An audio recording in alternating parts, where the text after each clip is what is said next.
Dito po tayo ngayon sa may crossing Calamba City, Laguna. Dito sa abandonadong department store na kung tawagin ay Walter Mart. Dati noong mga taong 2017, 2018, ganyan, palagi ako dito namimili, kumakain, napakaraming tao. Maraming namamasyal. Napakagandang lugar itong Walter Mart. Pero makalipas ang ilang taon, ito na ngayon ang sitwasyon ng department store na ito. Naging kwento na lang ng kasaysayan ang Walter Mart. Dating masaya, pero ngayon nakakalungkot na kalagayan. Ayan talagang naging ghost department store na itong Walter Mart. Kaya sabi nga, may darating, may mawala, at may magbabalik. Ang tanong, kailan magbabalik ang Walter Mart dito sa Calamba? Yan po ang kasaysayan ng Walter Mart department store dito sa Calamba City, Laguna.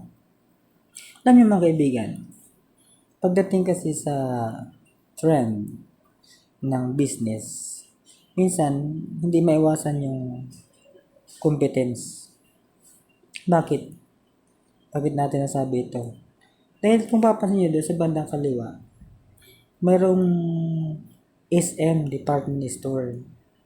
So naging factor din siguro, naging dahilan kung bakit humina yung kalakaran ng Walter Mart department store dito sa Calamba.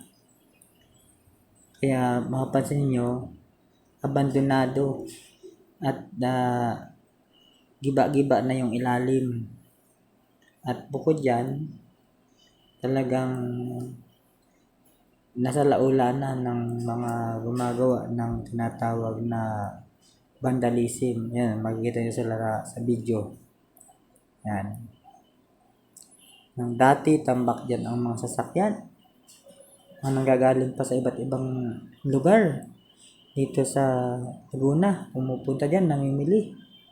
Hindi lang yun, galing sa Batangas, galing sa Manila. Dumadaan sila dyan dati. Napakaganda niyan. Daming palaruan, pamilihan, grocery, damit, at kung ano-ano pa. Pero ngayon, ayan na po ang kalagayan ng Walter Mart. Hindi naman masasabi na naglaho na talaga ang Walter Mart. Marami pa rin naman silang mga branches, iba't ibang panig ng Pilipinas. Pero dito sa Calamba, naging ghost department store na po itong Walter Mart. Yan. Sarap lang balikan ang alaala, pero naging bahagi na lang ito ng kasaysayan. So, sa sunod na panahon, hindi natin alam kung anong itatayo na rito. Ang importante, mahalaga. At naging bahagi tayo ng kasaysayan, ng kultura, ng ating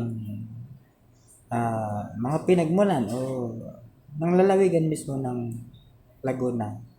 Bahagi na ito ng kasaysayan. Yung dating sikat, kilalang department store, ngayon ay naglaho na sa kasaysayan.